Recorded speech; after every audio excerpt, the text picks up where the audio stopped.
Bilang bagong talagang gobernador ng Laguna, nagpatawag ng unang opisyal na pulong si Governor Ramil Hernandez sa iba pang opisyal na pamahalang panlalawigan.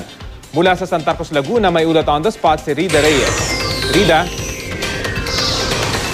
Yes, Rafi, sa unang pagkakataon nga mula nang ibinaba ng COMELEC at ng DILG ang writ of execution para ideklara bilang gobernador ang ngayong Laguna Governor Ramil Hernandez. Nagpatawag siya kaninang umaga ng kauna-unahang executive meeting kasama ng iba't ibang mga administrative officers ng iba't ibang departamento na bumubuo sa Laguna Provincial Government.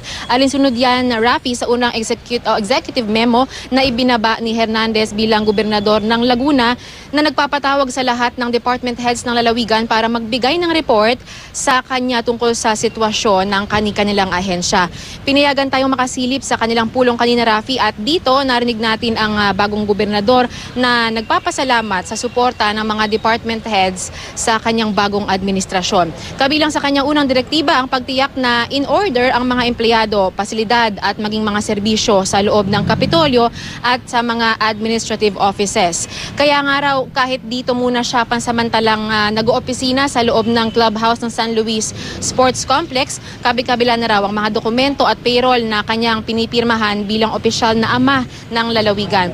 Namataan din natin kanina ang ilang poster ni disqualified Governor E.R. Ejercito na binabaklas na unti-unti.